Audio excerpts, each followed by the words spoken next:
It was the year 1025. The Ghaznavid Empire stretched from the mountains of Persia to the plains of Hindustan. At its helm stood the Sultan Mahmud of Ghazni, a fierce warrior, a patron of art and science, a king whose word shaped kingdoms. Among all his ministers and commanders, there stood one man quietly by his side, Ayaz. Ayaz had once been a slave, captured in war, bought in the market, forgotten by the world, until Mahmud saw him. In Ayaz, the Sultan found not just loyalty, but character, humility, stillness, truth. So close did Ayaz become to the king that many in the court grew restless. Envy brewed, whispers grew louder. How can a former slave sit beside the king? How can he be trusted more than us?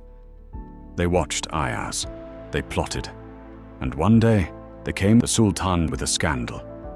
"Your Majesty," they said, "Ayaz is not what he seems. He is hoarding wealth in secret." At midnight, he opens a locked chest and stares at it alone. The court buzzed with murmurs. Was it betrayal? Hidden treasure? Secret ambition? Mahmud listened, but he did not speak. That night, he visited Ayaz unannounced.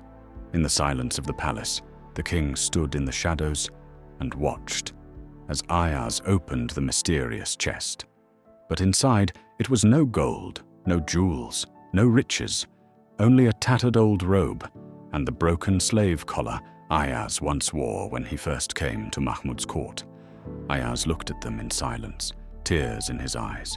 He whispered to himself, "This is what I was. This is where I came from. Let me never forget. Let pride never touch me." Mahmud stepped forward, not in anger, but in awe. In a court full of men, hungry for power, Ayaz had chosen memory. While others chased glory, he had held on to humility. And so, the Sultan's faith in him grew stronger than ever. But still, the world didn't stop judging. Then came the moment in the mosque. At dawn, Mahmud and Ayaz walked together to prayer. As the call to prayer rang across Ghazni, they stood, side by side, the Sultan and the slave, shoulder to shoulder, equal in devotion. Someone whispered in disbelief, "A king beside his servant?" But in that sacred row, there was no king, no servant, only men, united before their creator.